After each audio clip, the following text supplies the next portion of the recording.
so that she's crippled or whatever. Means ancient Greece this. It might bring you in prison probably. So you can't do such things. This is not the real copy. We should remember that our Savior endured lots of things. But it's not like He endured, let's say, hatred. trying to make something. He endured the religious leaders trying to kill him. Of course, he endured also the death at the stake. But I think, well, you know, that's sort of a one-time thing, but throughout his public ministry, he was being persecuted and he had to be on his guards.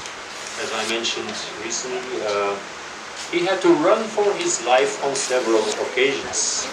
They wanted to take hold of him, to put him to death, and he knew it was not yet his time, and he didn't want to use violence, so he just ran. Maybe some thought, look at this coward, how he's running. Well, that's a trial. If people think you are a coward while you are not, that is a trial.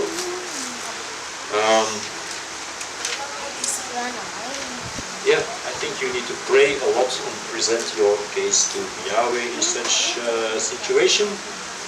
And only, I would say, only if there is physical or spiritual danger and harm involved for you or for the children, it could be that you must really have a divorce.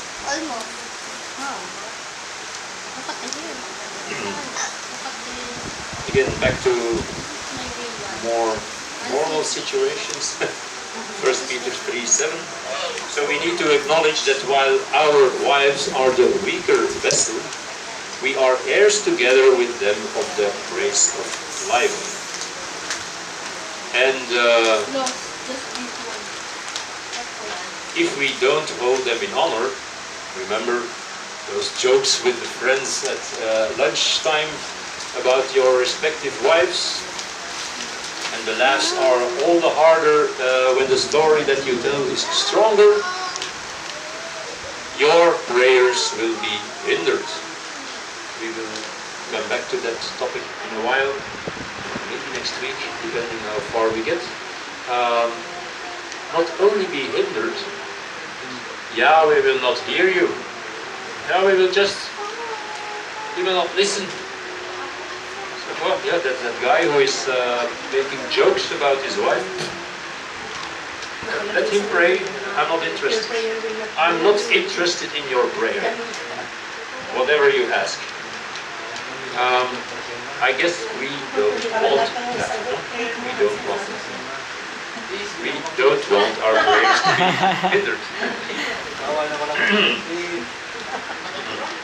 Let's go to 1 Corinthians 12. 1 Corinthians 12 verses 22 to 25. 1 Corinthians 12, 22 to 25. But much rather the members of the body seeming to be weaker are necessary. And those of the body we think to be less honorable.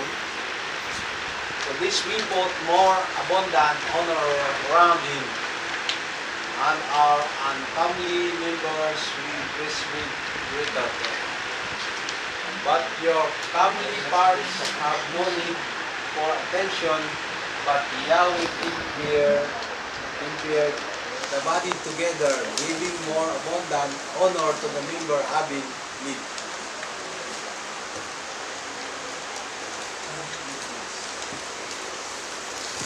That there should be no division in the body, but that the members might have the same care for one another.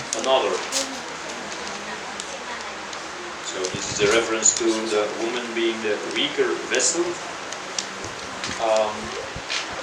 So it shows that we should give them more abundant honor.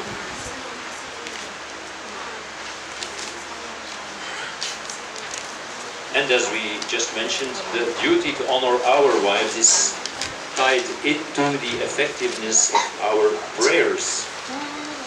And this is not a new concept at all. It is also found in the book of Malachi. Let's go to Malachi chapter 2. Malachi chapter 2, verse 13 to 16.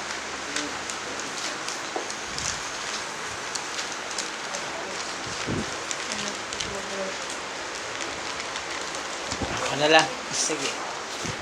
Malakay 2, verse 13 to 16.